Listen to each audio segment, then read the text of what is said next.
आज की वीडियो में डिस्कस करेंगे एक small range breakout trading strategy के बारे में। तो एक स्ट्रेटजी के बारे में ये वीडियो में डिस्कस करने वाले हैं। स्ट्रेटजी के क्या रूल्स, क्या रेगुलेशन होंगे, कहाँ पे एंट्री होगी, कहाँ पे स्टॉप लॉस होगा, सारा इस वीडियो में डिस्कस करने वाले हैं। तो वीडियो में आगे बढ़ने से पहले मेरी आप सभी से एक रिक्वेस्ट है, अगर आप चैनल पर नए हैं तो प्लीज़ चैनल को सब्सक्राइब कर लें और वीडियो अगर आपको पसंद आता है तो प्लीज़ इसे लाइक एंड शेयर ज़रूर कर दें। तो चलिए बिना टाइम गवाए वीडियो करते हैं शुरू।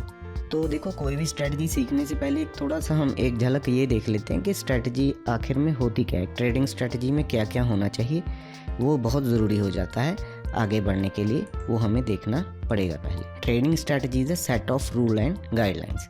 देखो, स्ट्रेटजी जो है वहाँ पे सेट ऑफ रूल होंगे, गाइडलाइंस होंगी कुछ, ठीक है। ऐसा नहीं है कि कुछ भी हमने देखा कहीं पे भी और ग्रीन कैंडल देखा तो बाय कर लिया, ऐसा नहीं वहाँ पे चलेगा। हम एक रूल बना के चलेंगे, एक रेगुलेशन बना के चलेंगे, कुछ गाइडलाइंस वहाँ पे होंगी। यहाँ पे स्टॉप लॉस होगा, यहाँ पे एंट्री होगी, एग्जिट कैसे होगा, वो सारे सेट ऑफ रूल्स को हम ट्रेडिंग स्ट्रेटजी बोल देते हैं। और दूसरा पॉइंट इसमें क्या है, उसी जो रूल्स एंड गाइडलाइंस के थ्रू जो ट्रेडर ये डिसाइड करता है, डिसीजन लेता है कि मुझे कहाँ पे एंटर एंड एग्जिट होना है ट्रेड में। ये ट्रेडर आइडेंटिफाई पोटेंशियल अपॉर्चुनिटी। देखो, कोई भी अगर हम ट्रेड ले लें, मान लो ब्रेकआउट स्ट्रेटजी की मैं बात कर रहा हूँ, यहाँ पे प्राइस चल रहा है, इसके बाद ब्रेकआउट आया, तो वहाँ पे जो ट्रेडर है वो एनालाइज करेगा डेटा को और एक सेट ऑफ रूल के बिहाफ पे कि यहाँ पे क्या हो रहा था जिसको मैं देख के ये ट्रेड डाल रहा था, और यहाँ पे मेरा रिस्क रिवॉर्ड रेशियो क्या रहेगा, क्या मुझे प्रॉफिट होगा। और प्रॉफिट देखो, कोई भी है तो जाता तो प्रॉफिट के लिए, चाहे हम शॉर्ट कर रहे हैं, चाहे लॉन्ग कर रहे हैं मार्केट में, चाहे फ्यूचर में कर रहे हैं, चाहे ऑप्शन में कर रहे हैं, चाहे स्विंग में कर रहे हैं। मोटिव हमारा सम जो रहेगा वो वही रहेगा, प्रॉफिट। पोटेंशियल अपॉर्चुनिटी, उसको एक अपॉर्चुनिटी दिखती है कि यहाँ से प्राइस ब्रेकआउट करके इस टारगेट तक जाएगा, उसके बेस पे वो वहाँ पे अपनी एंट्री डालता है। तो एक पोटेंशियल अपॉर्चुनिटी होती है, क्योंकि देखो मार्केट में जो भी है, जो भी चीज़ है वो प्रोबेबिलिटी है।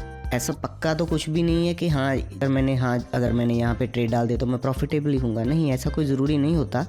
आप जो सोच रहे हो शायद और लोग भी सोच रहे हो और वहाँ पे वो चीज़ शायद ना भी हो पाए, शायद हो भी जाए। बट हम एक प्रेडिक्शन मान के चलते हैं कि यहाँ पे ऊपर जाएगा, क्योंकि ये चीज़ें मैंने जो रूल्स डिफाइन किए थे उसके अकॉर्डिंग ये चीज़ चल रही है, तो वहाँ पे मैं ये चीज़ कर सकता हूँ। पोटेंशियल टारगेट के लिए हम पोटेंशियल अपॉर्चुनिटी के लिए ट्रेड डालते हैं।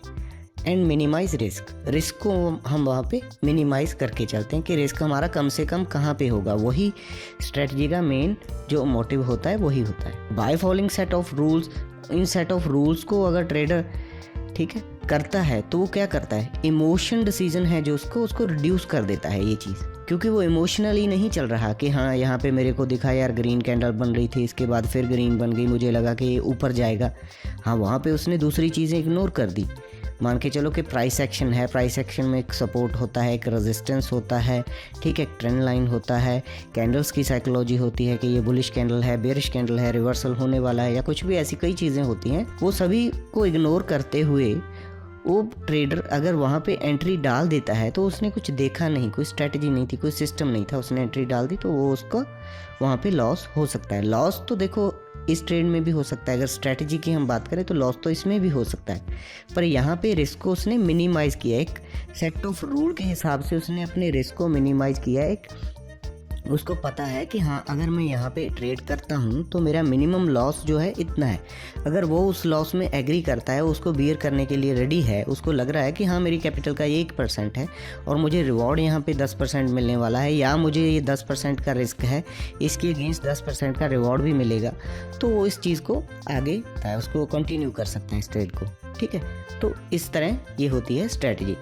अभी स्ट्रेटजी के बाद हम देख लेते हैं रेंज ब्रेकआउट स्ट्रेटजी के बारे में कि रेंज ब्रेकआउट स्ट्रेटजी क्या है, जिस पे हम यहाँ पे डिस्कस कर रहे हैं। देखो, अगर हम इस चार्ट में देखें तो प्राइस यहाँ पे ऊपर गया, नीचे आया, ऊपर गया, कुछ रुका, और यहाँ पे भी इसने एक रेंज बना ली। देखो, जो हमारी स्ट्रेटजी है हूबहू ऐसी नहीं होगी, आपको कुछ तरीके देखने पड़ेंगे वहाँ पे क्या करना है, वो सारी डिटेल में आगे मैं वीडियो में बताऊँगा आपको।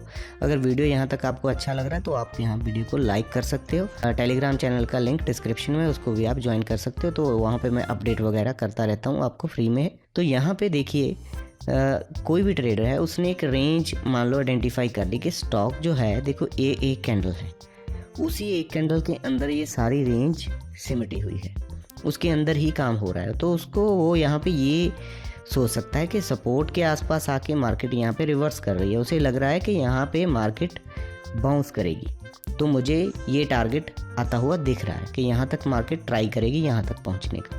क्यों करेगी? देखो यहाँ पे कई लोग हैं मार्केट में, ठीक है, ऐसा तो नहीं है कि आप हो मैं हूँ, कई है, number of peoples are trading, हर एक का माइंडसेट अलग से है, इसीलिए तो कोई चीज़ यहाँ पे प्रॉपर नहीं बन पाती, क्योंकि सबका माइंडसेट अलग है। कोई यहाँ पे बाय का सोच रहा है तो कोई ना कोई यहाँ पे सेल का भी सोच रहा होगा। जो बंदा बाय का सोच रहा है तो वहाँ पे बाय का ऑर्डर प्लेस कर रहा है। कुछ लोग तो होते हैं कि वेट करेंगे कि मार्केट यहाँ से रेंज जब ब्रेक करेगा फिर ट्रेड करेंगे। कुछ लोगों का होता है कि यार कर ले, बाद में पता नहीं मौका मिले या ना मिले। ऐसे भी लोग मैक्सिमम क्वांटिटी में आपको मिल जाएंगे। तो वो अगर उन्होंने ऑर्डर डाल दिया यहाँ पे बाय का और प्राइस थोड़ा नीचे चला गया तो उन्होंने सोचा कि मैं जो स्टॉप लॉस है इसका इसके नीचे रख देता हूँ।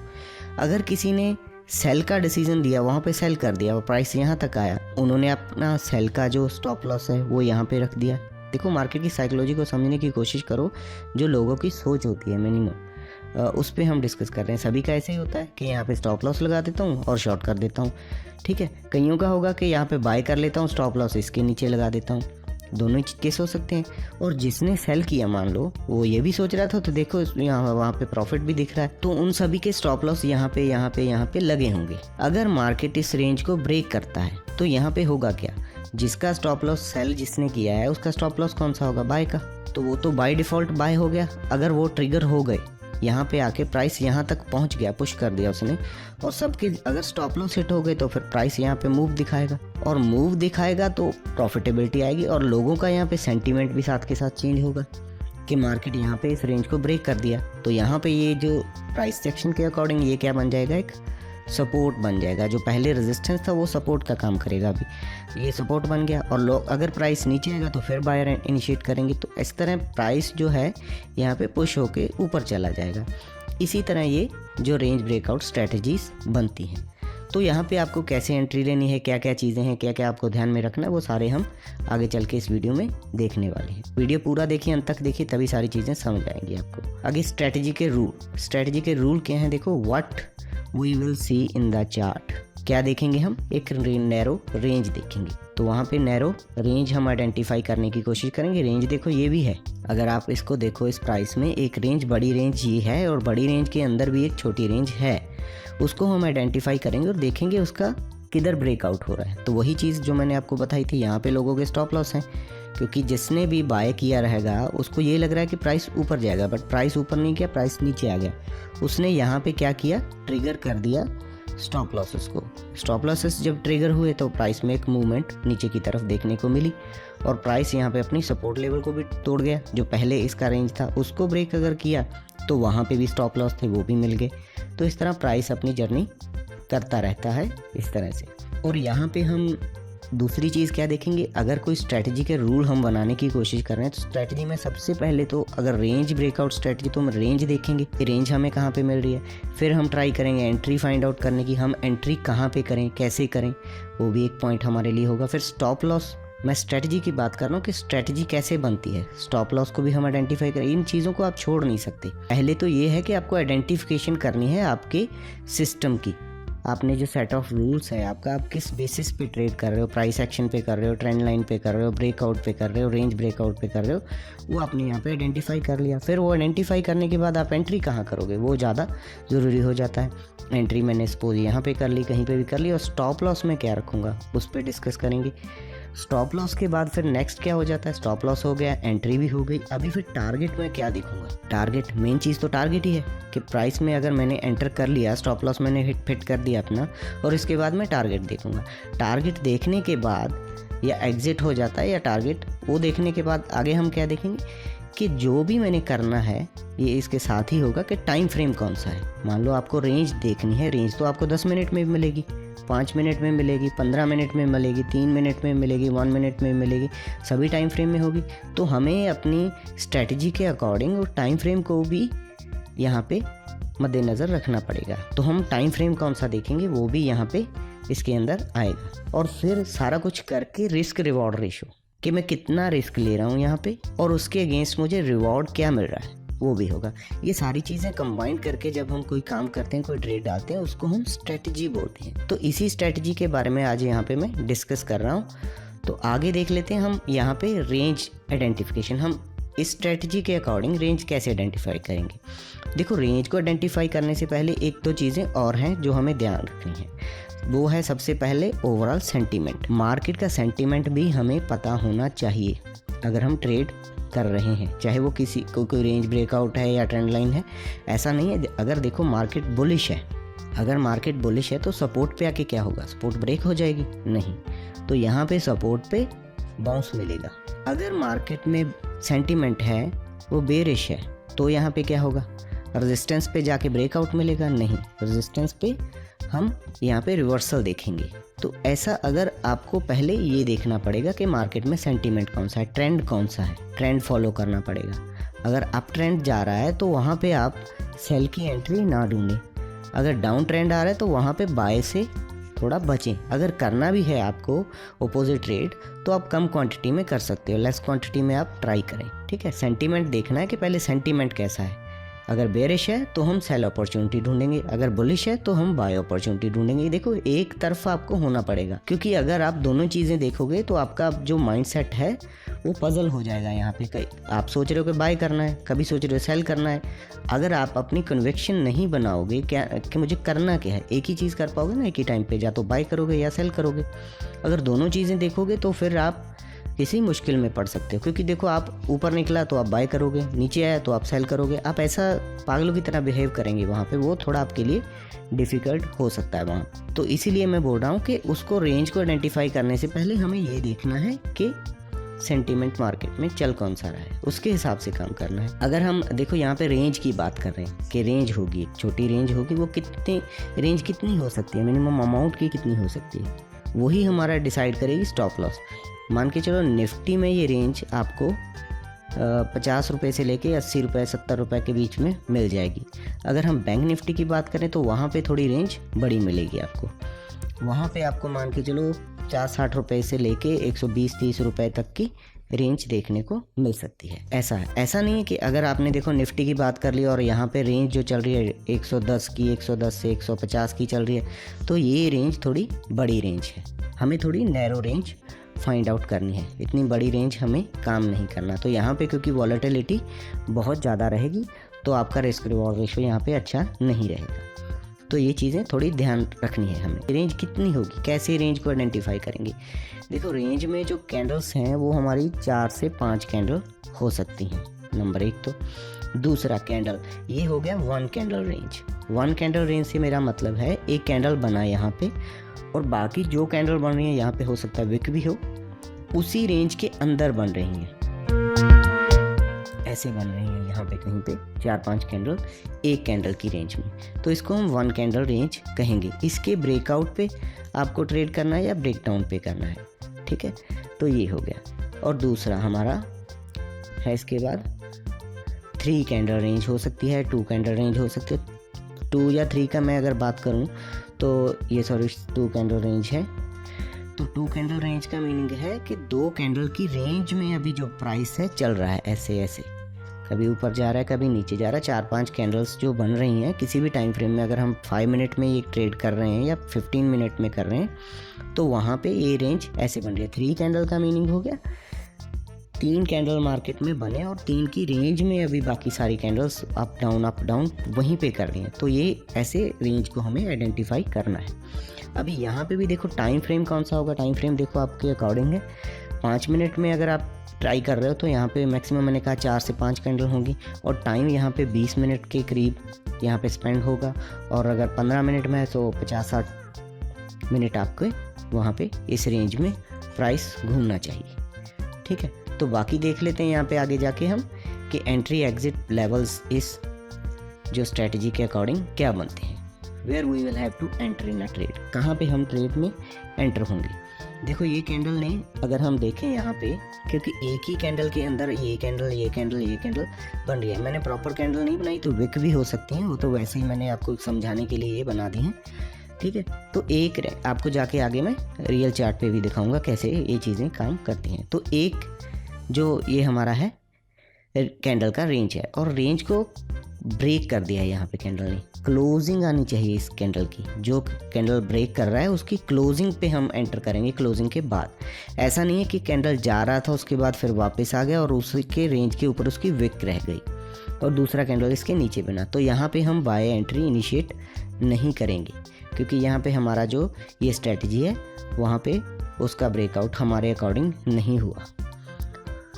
ब्रेकआउट हो गया तो इसके बाद जो कैंडल ओपन होगा वहाँ पे हम एंट्री पॉइंट हमारा होगा इसके ऊपर, ठीक है। अगर ये 2 रेंज कैंडल है तो वहाँ पे ऐसे होगा, तो ये हमारा एंट्री पॉइंट होगा।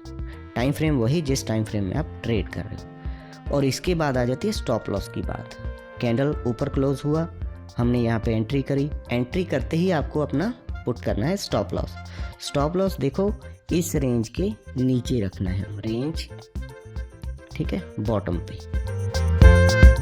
यहाँ पे रखेंगे, रेंज के नीचे रखेंगे। देखो ये रेंज जो है एक इतनी रेंज है, मैंने बता रहा था 50 से 60 रुपये भी हो सकती है, 40 से 50 रुपये भी हो सकती है निफ्टी में, और ऐसा कुछ ये सेटअप बना।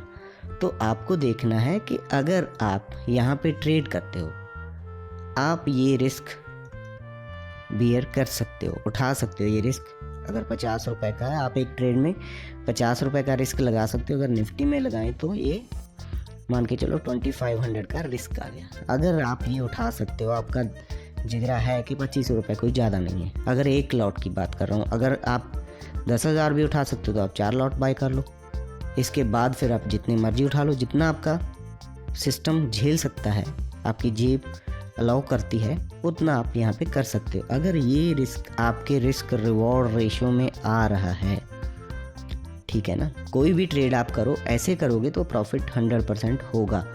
लॉस होगा तो वो आपको पता होगा। अगर लॉस पता है, ठीक है, लॉस आपको पता है, नाउन रिस्क है, आपको पता है कि इतना रिस्क होगा, क्योंकि रिस्क देखो 2 तरह का होता है। अगर रिस्क की बात करें, हम थोड़ा रोक के रिस्क के बारे में बात कर लेते हैं। रिस्क किसी ट्रेड में क्या है या लॉस कितना है। एक तो रिस्क होता है अननाउन रिस्क, जिसका मुझे ही नहीं पता कितना होगा। हो सकता है मैंने 1 लाख कैपिटल लगाया है तो 1 लाख ही उड़ जाए। और दूसरा है नाउन रिस्क, कि जब मैं ट्रेड में एंटर हुआ मुझे पता था कि यहाँ पे मेरा 10 से 15,000 जाने वाला है, तो वो हो गया नाउन रिस्क। और रिस्क क्या होता है आगे, रिस्क की भी आगे 4 कैटेगरी होती हैं।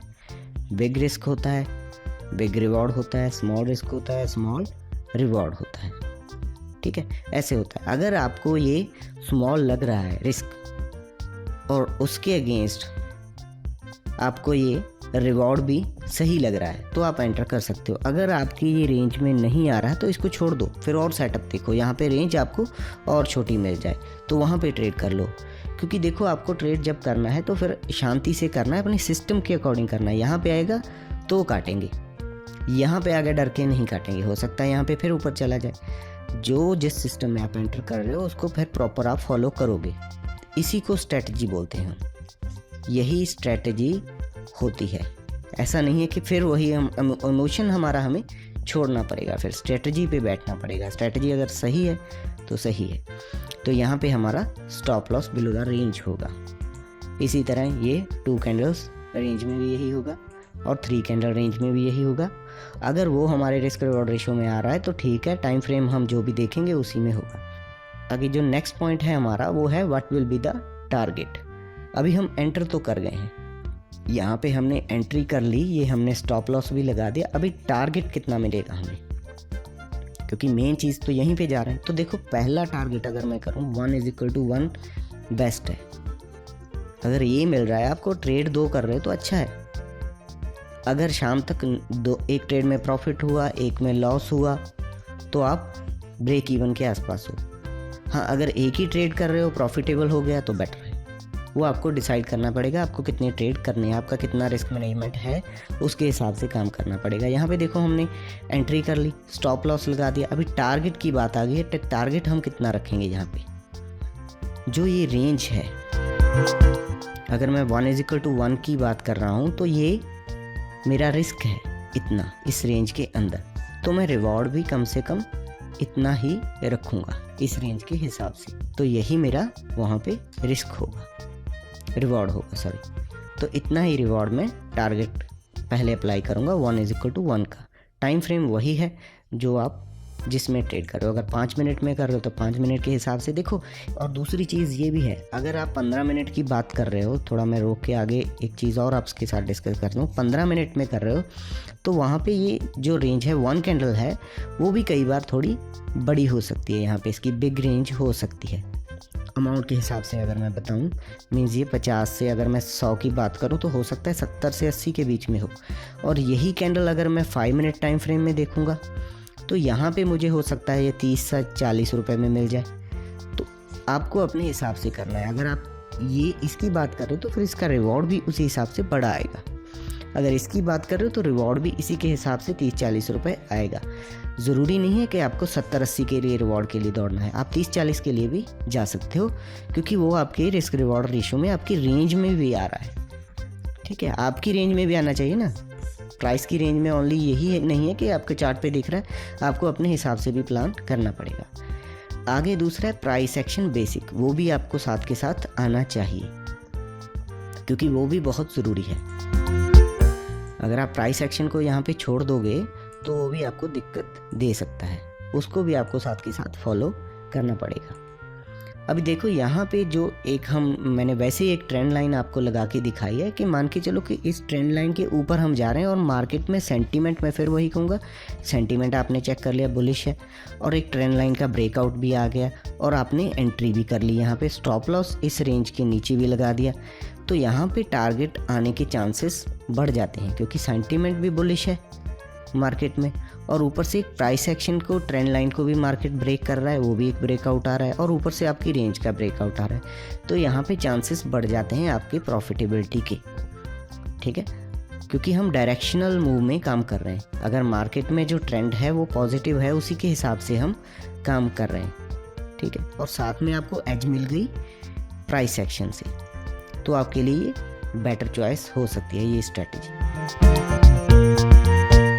और नेक्स्ट देख लेते हैं। यहाँ पे रिवॉर्ड हमें पता है, रिस्क हमें पता है, टारगेट हमें पता है, तो ये सारी चीज़ें अगर प्लान्ड वे में चल रही हैं तो उसको हम स्ट्रेटजी बोल देते हैं। प्राइस एक्शन अगर आपको साथ में आ रहा है, ट्रेंड लाइन पता है, सपोर्ट पता है, रेजिस्टेंस पता है, तो वो मोर आपके लिए प्रॉफिटेबल बन सकती है स्ट्रेटजी, क्योंकि आपको एज पता है कि सपोर्ट पे आके मेरे को ये चीज़ नहीं करनी, रेजिस्टेंस पे जाके ये चीज़ नहीं करनी, यहाँ पे क्या बन रहा है, सेंटीमेंट कैसा है मार्केट का। आगे है सेटअप एक्यूरेसी। अभी आगे देखो, हमें ये पता चल गया कि भैया ये रेंज होगी और ये 1 कैंडल रेंज है और ये कोई हमारी 2 कैंडल रेंज है।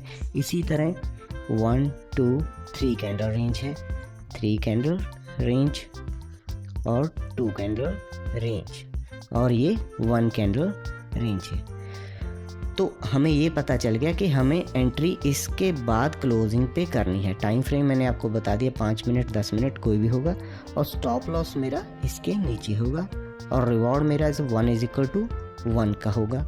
ठीक है, और इसी तरह 2 कैंडल पैटर्न में भी, 3 कैंडल में, और कम से कम 4 से 5 कैंडल इस रेंज के अंदर होनी चाहिए। अगर इससे ज़्यादा हो गई, एक बात और मैं भूल गया आपको, कि इससे ज़्यादा कैंडल हो गई तो फिर आपको इस स्ट्रेटजी को फॉलो नहीं करना, फिर अलग से कोई स्ट्रेटजी बनती है, वो मैं आपको फिर कभी किसी वीडियो में बताऊंगा। ठीक है, मेनली तो आपको एक छोटी रेंज ढूंढनी है। यहाँ पे 4 से 5 कैंडल आपको मिलनी चाहिए। ऐसा नहीं है कि 2 कैंडल मिली आपने ट्रेड कर लिया और 20 कैंडल मिल गई तो ट्रेड कर लिया, वो नहीं चलेगा। यहाँ से मिनिमम 4 से 5 कैंडल आपको देखनी है इस रेंज में। अभी वो सारा कुछ पता चल गया। अभी देखते हैं इसकी एक्यूरेसी हमें क्या मिलेगी, कि इसकी एक्यूरेसी कितनी है। देखो, कोई भी ट्रेड अगर हम करते हैं, कोई भी स्ट्रेटजी की बात करते हैं, स्ट्रेटजी अगर आप वर्ड को पूरा समझ जाए ना, वो आपके लिए बेटर रहेगा, क्योंकि स्ट्रेटजी आप खुद भी बना सकते हो, ऐसा नहीं है। यहाँ पे देखो, जैसे मैं प्राइस एक्शन की बात कर रहा था, ये देखिए एक ट्रेंड लाइन थी यहाँ पे, ये निफ्टी का चार्ट है कल का। तो यहाँ पे देखिए इस रेंज को मार्केट बार बार सपोर्ट ले रहा था, यहाँ पे सपोर्ट लिया, यहाँ पे सपोर्ट लिया, और करते करते इस सपोर्ट को ब्रेक कर दिया। जब सपोर्ट को एक वॉल्यूम के साथ ब्रेक करा, आपको वॉल्यूम दिख रहा है, वॉल्यूम का रीज़न क्या है, यहाँ पे लोगों के थे स्टॉप लॉस, इसी वजह से ये यहाँ पे नीचे आया। जब नीचे आया तो फिर ट्राई किया बाउंस करने का, कुछ टाइम रुका, ये रेंज हमें यहाँ पे मिल गई 1, 2, 3, 4, 5 कैंडल की, और इसके बाद ये कैंडल क्लोज हुआ नीचे। जब नीचे कैंडल क्लोज हुआ तो हम यहाँ पे कहीं पे एंटर नेक्स्ट कैंडल में हो गए। नेक्स्ट कैंडल में हो गए तो इस रेंज को आपको देखना है पहले तो। ये आपके लिए रिस्क रिवॉर्ड अच्छा रहेगा यहाँ पे, क्योंकि यहाँ पे स्टॉप लॉस आपका छोटा आ रहा है, क्योंकि टाइम फ्रेम जो चार्ट है ये 5 मिनट टाइम फ्रेम का चार्ट है निफ्टी का, आप देख सकते हैं। यहाँ पे इसको हम देखो, अगर चार्ट पैटर्न की बात करें तो इसको हम क्या बोल देंगे, बेरिश फ्लैग बोल देंगे। है तो एक रेंज ही, इसको बेरिश फ्लैग भी बोला जाएगा। तो यहाँ पे हमें सेंटीमेंट ये पता चल गया कि मार्केट में सेंटीमेंट क्या है। अगर सपोर्ट को ब्रेक कर देता है प्राइस तो सेंटीमेंट हो गया हमारा वीक, और प्राइस एक्शन साथ के साथ हमें ये पता चल गया, एक एज ये दे रहा है हमें, और दूसरा हमें एक रेंज भी दिख रही है और रेंज का ब्रेकडाउन भी दिख रहा है। और स्टॉप लॉस हम यहाँ पे लगा के इसको शॉर्ट यहाँ पे कर सकते हैं या पुट बाय कर सकते हैं। तो यहाँ पे हमें अच्छा रिवॉर्ड मिला। मैंने बात की थी 1:1, बट टारगेट आपको 1:4 का भी मिलेगा। पर पहला स्ट्रेटजी ये रखना है कि 1:1 पे आपको कुछ क्वांटिटी अपनी निकालनी है, क्योंकि आपका फिर वहाँ पे रिस्क थोड़ा कम हो जाएगा। फिर आप बाइंग पे, जहाँ पे आपने बाय किया था वहाँ पे फिर आप अपने स्टॉप लॉस को ट्रेल कर लें। अगर एक अच्छा प्रॉफिट आपको 1:1 का हो रहा है तो वहाँ पे आगे आपका रिस्क नहीं है, प्रॉफिट आपने ले लिया, ठीक है। तो यहाँ पे चांसेस आपके हो जाएंगे फिर प्रॉफिट। अगर बड़ा आप देखना चाहते हो कि और मुझे प्रॉफिट मिल सकता है क्योंकि मार्केट में बेरिशनेस है, तो ये हो सकता है। और दूसरा, फिर यहाँ पे प्राइस शुरू का फिर एक रेंज बनाया 1 2 3 4 5 6 कैंडल का, और यहाँ पे फिर ब्रेकडाउन हुआ, क्योंकि कुछ लोगों का यहाँ पे ये था कि प्राइस अभी यहाँ से बाउंस करेगा, बट बाउंस उसने किया नहीं क्योंकि रिजेक्शन यहाँ पे मिल गया। फिर जिन्होंने बाय का सोचा था तो उनके स्टॉप लॉस कहाँ पे थे, फिर मार्केट ने नीचे धकेल दिया। तो ऐसे ऐसे करके मार्केट यहाँ पे काम करता है। और इस पॉइंट में हम बात कर रहे थे सेटअप एक्यूरेसी। एक्यूरेसी देखो, किसी भी स्ट्रेटजी की अगर आप बात करें तो एक्यूरेसी 100% आपको किसी में भी नहीं मिलेगा। तो इस स्ट्रेटजी की अगर मैं बात करूं तो आपको 70 से 80% का एक्यूरेसी मिलेगा। 70 से 80% एक्यूरेसी बेटर है। अगर आप यही स्ट्रेटजी पे 1 मंथ काम करते हो, 1 महीना इसी स्ट्रेटजी पे काम करते हो, तो आप at the end of month आप प्रॉफिट में होगे, ये मेरी गारंटी है। क्योंकि देखो, कई बार एक 1:1 का आपका टारगेट मिलेगा, कई बार आपको 1:3 का भी मिलेगा, और लॉस आपका वही 1:1 ही है। लॉस आपका डिफाइंड है तो वहाँ पे लॉस आपका उतना ही रहेगा, प्रॉफिट आपके बढ़ने के चांस है। तो at the end of month आपको प्रॉफिट मिलेगा। और किसी भी सेटअप को आप एक ट्रेड से जस्टिफाई नहीं कर सकते कि मैंने एक ट्रेड लिया था उसमें इसका लॉस हो गया। हो सकता है उसी दिन आपने गलत लिया हो। आपको कम से कम 25 से 30 ट्रेड एक स्ट्रेटजी पे करने पड़ेंगे, तो आप डेफिनेटली प्रॉफिटेबल ट्रेडर बन सकते हो अगर एक ही स्ट्रेटजी को फॉलो करते हो। अगर आप रोज़ नई स्ट्रेटजी बना रहे हो, नई ढूंढ रहे हो, तो आपको मैं गारंटी देता हूँ आप प्रॉफिट नहीं कर सकते। ये भी मेरी बात आप याद रखें। और आगे कुछ मैंने इंपॉर्टेंट पॉइंट लिखे हैं, उनको भी आपको थोड़ा ध्यान देना है जब भी आप इस स्ट्रेटजी पे ट्रेड करो। फोर्सफुली कुछ भी फाइंड आउट करने की ज़रूरत नहीं है। ऐसा नहीं है कि मेरे को ये रेंज देख गया था जी, कहीं वैसे ही बना लिया, वैसे ही नहीं बनेगा। आपको देखेगा प्रॉपर बनेगा, जैसे कि मैंने पीछे चार्ट पे आपको दिखाया था। अपनी मर्जी से जाके देखो कि 5 मिनट में नहीं मिल रहा, मेरे को 3 मिनट में मिल गया। अगर आप 5 में काम कर रहे हो तो उसी में ढूंढो, फिर जाके 3 में ढूंढ के 5 में रिवॉर्ड देख रहे हो, वो नहीं मिलेगा। आप 5 पे स्टिक रहो। अगर 15 मिनट में ढूंढ रहे हो तो 15 में स्टिक रहो। 15 में नहीं मिल रहा तो आपको 5 में मिल रहा है, वो अलग बात है। जिस भी टाइम फ्रेम में आप प्रॉपर काम कर रहे हो उसी में काम करना है। ज़बरदस्ती कोई भी यहाँ पे कुछ भी फाइंड आउट करने की कोशिश नहीं करनी, ठीक है। Don't trade against trend. जैसे मैंने कहा, ट्रेंड के अगेंस्ट आपको काम नहीं करना, ठीक है। अगर करना है तो फिर लेस क्वांटिटी से करना है। अगर आप रिवर्सल पे कर रहे हो कि मेरे को लग रहा है यहाँ पे रिवर्सल आएगा, चाहे टॉप से चाहे बॉटम से, तो फिर उस हिसाब से करो, ठीक है जी। और तीसरा है ट्रेड विद प्रॉपर सेटअप से करना है। ऐसा नहीं है कि मैं स्टॉप लॉस फिर लगाना भूल ही गया, मैंने लगाया नहीं क्योंकि मेरे लग रहा था कि स्टॉप लॉस लगाऊंगा तो लॉस हो जाएगा। अगर आप रेडी नहीं हो स्टॉप लॉस के लिए तो फिर ना करो, ट्रेड ही ना करो, नहीं तो फिर स्टॉप लॉस लगा के ही काम करना पड़ेगा। वो मैंने पहले ही बता दिया। अगर आपके रेंज में आ रहा है ना वो स्टॉप लॉस के, हाँ 2000 रुपये का है, ठीक है यार कोई बात नहीं, 2000 चला जाएगा ज़्यादा से ज़्यादा, तो फिर आप ट्रेड करें। अगर आपको ये 2000 डरा रहा है और आपने स्टॉप लॉस नहीं लगाया तो ये स्ट्रेटजी फेल है, क्योंकि सेट ऑफ रूल्स की मैं बात कर रहा था। रूल्स तो आपने ब्रेक कर दिया, तो फिर अभी फिर स्ट्रेटजी को फिर दोस्त दोगे आप, तो वो वहाँ पे दिक्कत हो सकता है। ठीक है, और इसके बाद है wait till the candle not close out. ऐसा नहीं है कि रेंज की मैंने बात की और कैंडल यहाँ पे क्लोज होने ही नहीं दिया आपने, ऐसे ऐसे जा रहा था वहीं पे पकड़ लिया, ऐसा काम नहीं करना, तो भी फिर आपको यहाँ पे प्रॉफिट नहीं होगा। ट्राई टू बुक, जैसे मैंने आपको कहा कि बुक करना है 1:1 पे कम से कम बुक करो। चाहे अगर आपके पास 100 क्वांटिटी है तो 50 आप कम से कम यहाँ पे बुक करो और 50 को आप ट्रेल कर दो अपने कॉस्ट प्राइस पे। अगर गया तो गया, नहीं तो फिर ये, या फिर ज़्यादा बेटर है कि 100 पे आप 1:1 का रिवॉर्ड लेके अपना निकल जाओ, बात ख़त्म। वो अगर आप देखते हो तो ऐसे आपको काम करना पड़ेगा। Follow the one system for minimum 1 month. 1 month तक आपको इसी स्ट्रेटजी पे काम करना पड़ेगा, तो आपको जाके रिवॉर्ड यहाँ पे मिलेगा। एक ट्रेड से इस स्ट्रेटजी का और किसी भी दुनिया की स्ट्रेटजी से आपको रिवॉर्ड नहीं मिलने वाला, ये भी चीज़ याद रखें। ठीक है, then you will find the proper accuracy of strategy, not जज विद 1 or 2 ट्रेड। 1-2 ट्रेड से आप इसको जज करने की कोशिश ना करें। तो अभी इसको देख लेते हैं थोड़ा लाइव चार्ट पे। परसों कल का है, हाँ फ्राइडे का। फ्राइडे में देखिए इस स्ट्रेटजी, देखो ट्रेड कहीं पे भी करना है। अगर मैं सपोर्ट एंड रेजिस्टेंस की स्ट्रेटजी की बात करूँ, अगर आपको वो चाहिए, सपोर्ट एंड रेजिस्टेंस वाली स्ट्रेटजी चाहिए, तो आप मेरे को कमेंट सेक्शन में उसके लिए रिक्वेस्ट कर सकते हो। अगर और वीडियो को ज़्यादा से ज़्यादा लाइक करें तो मैं आपके लिए ये स्ट्रेटजी भी बना के दे दूँगा। ये भी बहुत अच्छी स्ट्रेटजी है, सपोर्ट एंड रेजिस्टेंस वाली। अगर आपको उस पर वीडियो चाहिए तो आप कमेंट सेक्शन में मेरे को रिक्वेस्ट करें और वीडियो को ज़्यादा से ज़्यादा लाइक करें। अगर वीडियो को ज़्यादा से ज़्यादा लाइक आए और आपका कमेंट वहाँ पे आए तो मैं नेक्स्ट ये स्ट्रेटजी भी आपके लिए बना दूँगा। तो यहाँ पे देखिए सपोर्ट के आसपास हम आए और सपोर्ट पे आके ये देखो प्राइस सेक्शन में बता रहा हूँ कि साथ के साथ प्राइस सेक्शन भी चलेगा। ये एक ट्रेंड लाइन आ रही थी, क्या थी ये?